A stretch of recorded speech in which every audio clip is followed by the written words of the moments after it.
we can control this bank selection by this PSW register. So, we will see this processor status word register later, but what happens is that you can we have got individual bit set reset type of instructions in 8051, and this bank selection. So, these two bits 3 and 2. So, they being 0 0, it will select this bank 0, these two bits being 0 1 will select bank 1. So, 1 0 will select bank 2 and 1 1 will may select bank 3. So, you can simply have the instruction like set B PSW 0.2. So, that will be setting the bit of PSW 2, and then if you use say clear bit PSW dot 3. So, what I am doing? I am setting this bit as 0 and this bit as 1. So, effectively I am selecting this bank 1. So, this way we can use this PSW bit settings for selecting or switching between the banks. Okay. So, next we will look into this bit addressable memory locations. So, there are 128 bits location which can be accessed individually. Okay. So, their physical memory address is 20 to 2F. I am sorry, there is a shifting here, this 20 is actually here. So, there is a misalignment of this numbering. So, this 20 is here, then 20 location 20's bit number 0. So, that is given the location address 00. So, this bit number is, so if you say if you are writing like set bit, sorry, if you are writing like set bit 0. So, if you write something like set B 0. So, what it will do? So, this particular bit will be set to 1. Similarly, if you say like set B say 5. So, this particular bit will be set to 1. So, this way we can access individual bits in 8051 instructions. So, we will see them in detail later. So, like say move C comma 1A hex. So, what it will do? This C stands for the carry flag. So, this is the carry flag. So, this is the carry flag, and you see this is, if you count from the here. So, 00 onwards like this. So, this location becomes, this location address is 1A, this particular bit address is 1A. So, this carry will get the value of this particular bit. So, if this bit is say 0, then carry will get a 0, if this bit is 1, then the carry will get a 1. Or you can, so you can write the same thing in this fashion also. So, 23 hex dot 2. So, this is the location 23, as I said there is a misalignment of lines numbers. So, this is the location, this is the memory location 23, and then 23 is bit number 2. So, this is bit number 0, 1, 2. So, bit number 2 we want to access. So, that is also the other way by which we can do this, we can access this individual bit. So, this way this we have got bit addresses running from 00 to 7F. Okay, total 128 locations we can use for in the bit addressable, in this bit addressable fashion. So, they are very much useful, like many of the interfaces that we have in embedded applications. So, they have got a digital input output, and these digital input outputs are being say a single bit input. So, they can be very easily put into associated with these locations. Then we will look into the special function registers. So, there are many special functions registers ranging whose address is 80 to FF hex. Okay. So, they are used for direct addressing, and so we have got data registers and control registers. So, we will see what are they. So, they have got in different contexts they have been used. As I said that 8051, so it has got within it timers already built in, timer counters, then serial ports are there, then interrupt mechanism is there, then some of the advanced version of 8051 they have got AD converters, DA converters also integrated. So, controlling those peripherals, so we need to have some additional registers, okay, for setting for controlling them and checking the status of them. So, we need some additional registers. So, they are the control registers. So, these special function registers, so we will be using, we will see that there are a number of control registers. So, throughout our lecture we will find that many such control registers will be mentioned. Okay. And this 3027F, so this is basically the RAM space. Okay, so, you can use some you can store some temporary data there, you can use them for stack. Okay. So, all this can be done. Okay. So, what is happening? So, bit address, so overall summary of this 8051 on chip memory. So, you see that if you start with 00, first we have got the register banks 00 to 1F. So, the first we have the default register bank R0 to R7, then bank 1, bank 2, bank 3, then 20 to 2F we have got this bit addressable locations. Okay. So, bit number 00 to 7F. After that, from 30 to 7F we have got this general purpose RAM. Okay. So, this is the general purpose, so this is the scratch pad sort of thing. They are not bit addressable, they are byte addressable only, but we can use them for storing some 8 bit values there.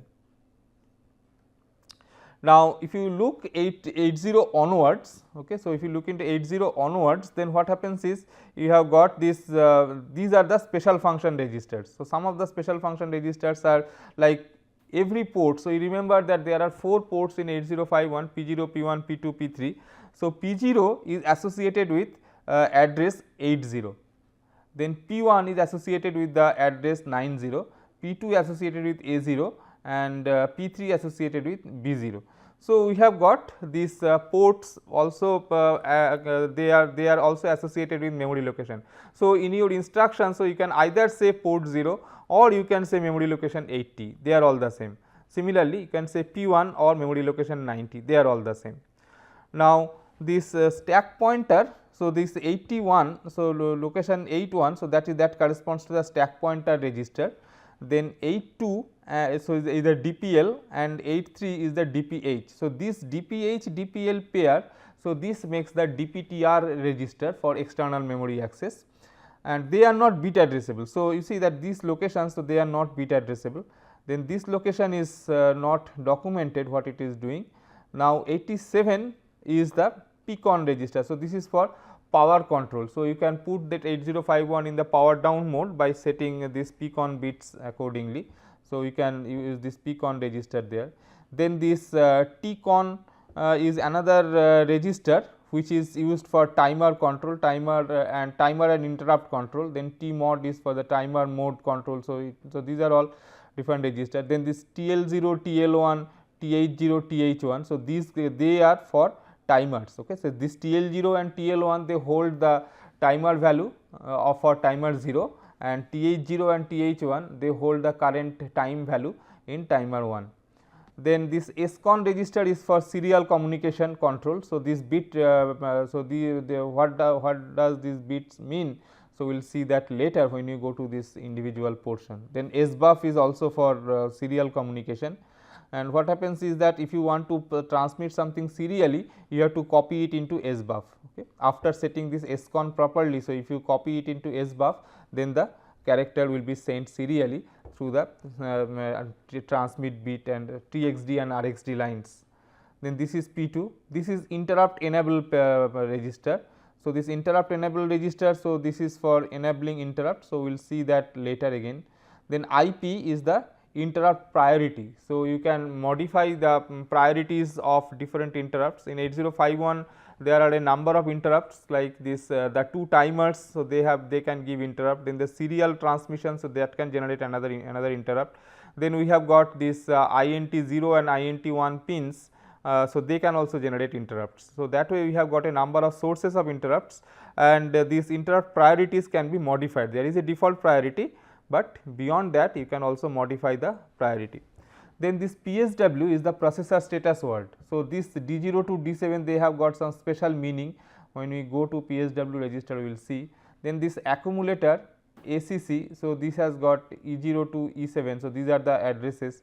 So, you can you can write this, you can get this value in the accumulator as an 8 bit pattern, or you can access as individual bits. So, you see that bit number, so P 0 is at location 880. So, the bit numbers it represents is 80, 81, 82, 83, 84 like that up to 87.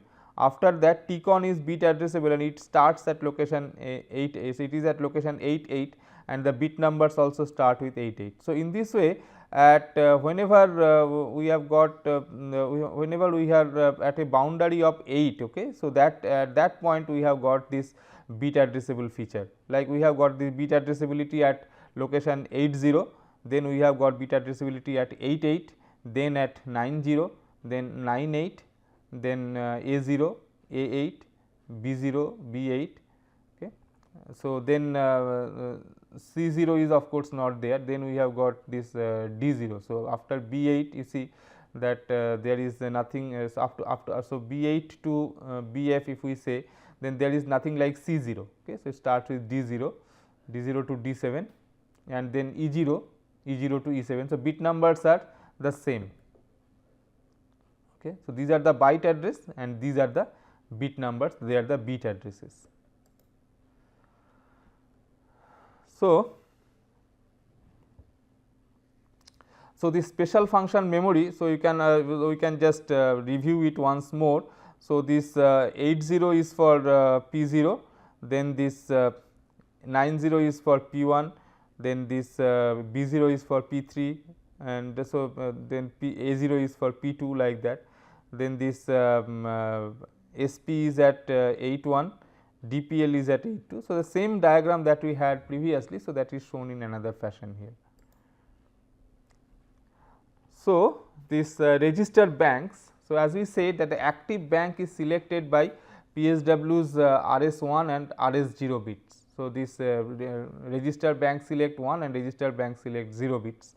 So, this will permit context switching in interrupt service routine. So, as I was telling that you can switch the context very fast. So, without storing all the registers that the ISR is going to use, you can just switch over to the switch over the bank. And if you follow a policy that all the all the interrupt service routines will be using the register bank say 2 and the main routine will be using register bank 0. So, that way there is no confusion in the saving of register. So, that is not required at all. So, you can just switch the register bank. So, if you set this RS1 and RS0, so this is the bit RS0 and this is the bit RS1. Okay. So, 0, 1, 2. So, this is the PSW register. So, this is bit 0, 1, 2, 3. So, and 3 and 4. So, PSW 3 and PSW 4. So, previously we said that it is 2 and 3, but it is actually 3 and 4. Okay. So, PSW 3 is the RS0 bit and PSW 4 is the RS1 bit. So, this is this is if these two bits are 0 0, then it will be accessing, it will be setting register bank 0 as the current registers current set of registers to be used. Similarly, if these two bits are 0 1, then it will be using this bank 1 and the corresponding addresses will be 0 0 to 0 7. So, if you are writing an instruction like say move if you are writing an instruction like say move a comma something, like if you are writing like say move a comma R3, then depending upon the current register bank selection, so it will be accessing one of the locations. Like if the current bank is say register bank 0, then when you say R3, so this is actually will be accessing the register.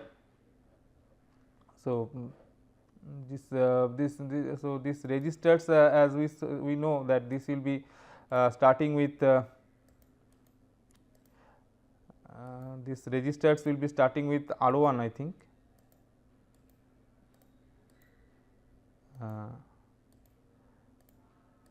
Yeah.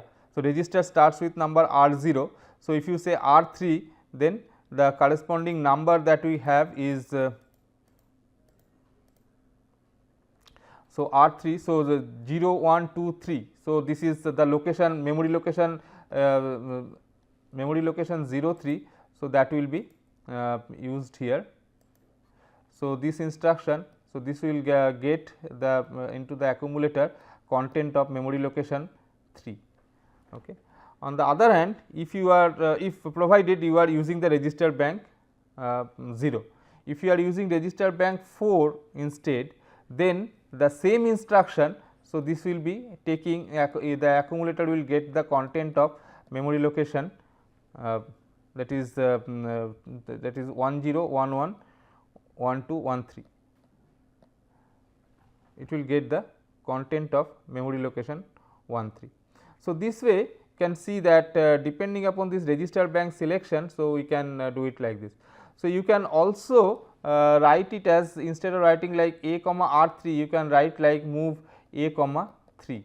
So, when you say a comma 3, then the register bank is not in question. Okay. So, in this case it will execute this one only. So, the move instruction, when you are writing the move instruction, you can write either in this form move a comma r3. In that case, depending upon the register bank selection, so it will either be accessing say location 3 or the location 13 in our example. However, if you are using the instruction like move a comma 3, then whatever be your bank selection, so it will move the content of memory location 3 to A. So, it is the register bank independent. So, that way we can have this register banks useful. Apart from that, we have got this P as the parity bit. So, that is set or cleared by hardware each instruction cycle to indicate odd even number of ones in the accumulator. So, that can be useful for parity check. Then this flag, the user can put some values there. So, this is also bit addressable, but it is not used. Okay. So, you can use it for your own purpose. Okay. So, you can use it as a 1 bit location. Then this OV is the overflow flag, then this RS0 and 1. So, they are for the register bank selection. F0, so this is available for the user for general purpose. So, this is also so you can use it for your own purpose. So, though the name is F0, but it is available. Then this AC is the auxiliary carry. If from the when you are doing say addition operation or the subtraction operation. So, from bit number 3, if a carry is generated towards bit number 4, then this auxiliary carry will be set, and the carry flag is CY. Okay. So, that is so if the overall 8 bit addition or subtraction type of operation generates a carry, then this carry flag will be set. So, this is the PSW register. Now, other registers that we have in 8051, A or accumulator. So, this is the most important register that we have, and all these arithmetic logic operations. So, they will be using A register as one of the source and as well as the destination. So, you can say that so you can have an instruction like say add A comma B. So, in that case the content of A and B registers will be added and the value will be stored in A register. So, there is no instruction like say add B comma A. So, this is not there. Okay, so, all instructions, so they will have A as the first operand. Now, apparently it seems that why do we mention this A separately? So, so this add A is actually the full mnemonic, you can say. So, most of the instruction you will find that though we are mentioning A separately, but that is only for human understanding. As far as the machine is concerned, so there is nothing. So, you cannot have after add, you cannot have any other register name, it has to be A. Okay. So, this way this accumulator is one of the very important registers that we have. Then we have got this B register. So, this is another very important register that is there. Then the PSW is program status word, SP is the stack pointer, this is the stack pointer. Then we have got this program counter like say so program counter is there. So, this is the program counter register accordingly, and there is a DPTR or data pointer. So, data pointer is this one. So, DPTR. So, for program memory access, so it will go via this program counter, and for data memory access it will go by this data pointer. Okay. For the external memory access, so it will use the DPTR register. For internal memory access it will use program counter or some addresses, but for external memory access, the external data memory access, so it will use the DPTR register. So, apart from that we have got these special function registers, memory interface, so this address generator, address data, then control. So, they are there. So, but these lines are going, but they are actually all internal to the chip, because this side I will be connecting some memory chip, some memory, and that memory is also internal. Okay. So, that is not shown here explicitly, but it is just here. Anyway, so next so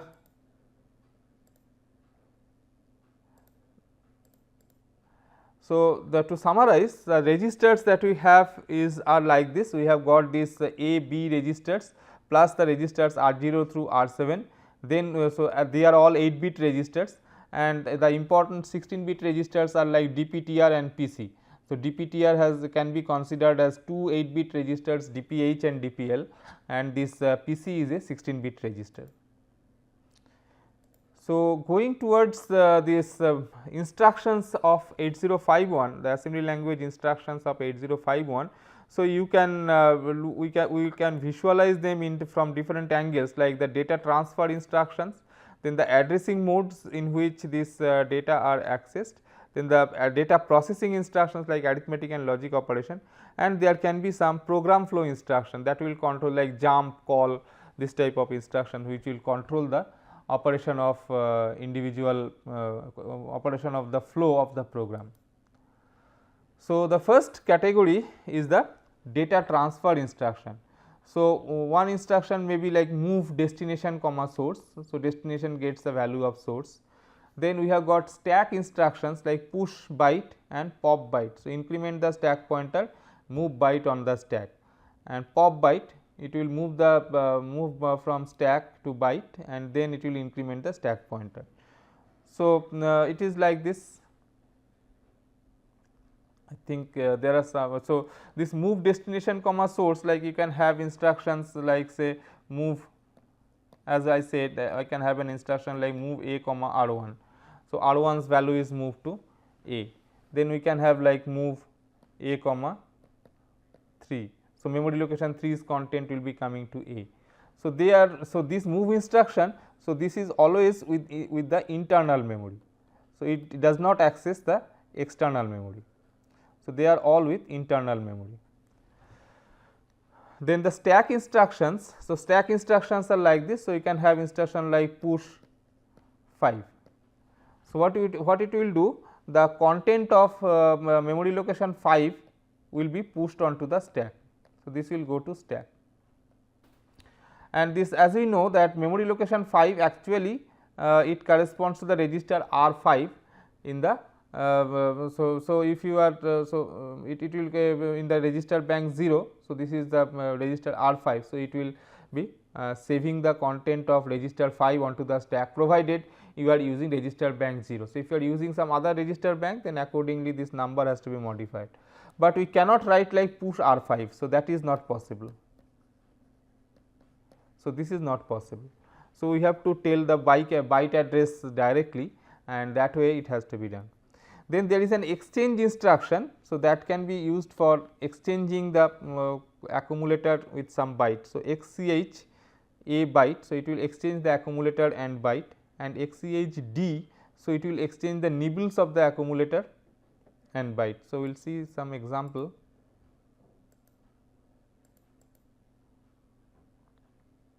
Like say move A comma hash 0. So, whenever we put a hash, so most of the assemblers will take it as immediate value. So, if you do not put this hash, then the meaning is get the memory location 0 content will come to the A register, but when you put this hash, so we mean that it is the memory, it is the immediate value 0 that will come to A register. Then move R4 comma hash 11 hex. So, this 11 hex will be put into the R4 register. Move B comma hash 11. So, decimal 11 will be put in the B register. Again this is a convention followed by most of the assemblers, that if you follow the number by H, so it will be taken as hexadecimal number. If you do not write anything, or if you write a D after the number, so it will be taken as the decimal. So, you can also initialize the DPTR. So, you can say like move DPTR hash 7521 hex. So, this 75 will go to the DPH register and 21 will go to the DPL register. As a result, this DPTR will have the value 7521. So, this is the thing, A gets 0. So, here R4 gets the pattern 11 hex, and in this case it gets the number 11 decimal, and in this case DPTR gets the 7521 hex. Okay. So, we can also put it in this format, like say move DPTR comma hash my data, where my data is, so this is defined as DB. So, this is defined as DB. So, this is so this is again used in many of the assemblers as the as some space at which you can we are defining some constant data. So, it is like this. So, this ORG statement. So, ORG statements means that the assembler will start assembling the program from that address onwards. So, this is just telling the assembler that the next program, the next instruction or data, whatever it is, so it will be put at this particular address onwards. So, if this is the memory, so you can say that at memory location 200 onwards, it will be if this is the location 200. So, from this position onwards, so it will be putting the value India. So, I will be put here, then if this is 201, so N will be going there, then this is 202, D will be going there. So, this way the numbers will be stored, the individual characters will be stored. So, DB stands for defined byte. So, this my data DB India. So, this will be defining this 5 byte space, and in that 5 byte space it will be writing the value 200. So, when you say that DPTR move DPTR hash my data, so this my data whatever be the address, so 200, so the 200 will come to my data. So, we can this so we can have this DPTR 7521 hex, this movement. So, it can also be executed like move DPL 21 hex and move DPH has 75 hex, there should be a hex here. So, that way we can do it, and we can also do it like this, that say this is another way of doing this, like say this is another way of the move instruction, like count EQ 30. So, EQ is another assembler directive. So, where I am defining a constant count whose value is equal to 30, and move R4 comma hash count. So, this will this is same as the instruction, sorry, this is same as the instruction move R4 comma hash 30, okay, the same as this. So, this EQ is another assembler directive that tells the assembler that in the remaining program, instead of writing constants that way, so I may write I may use this symbol, this name count, and while assembling the program or generating the machine code for the program, so wherever it finds the word count, it will replace by the value 30 there. So, this way we can, so this is another way of doing the movement, this is one way, and also this is another way at which this DPTR can be initialized. So, we can have some if DPTR has to point to say this address for external memory, sorry not this one, say 200. So, it has to point to this address. So, it can be done in this fashion. So, we define first this number this constant India and give it the name my data. So, later on when I am writing hash my data, so this is basically the value of my data, and value of my data is nothing but the address from where the my data starts. Okay. So, that way this DPTR will get the value 200 in that case.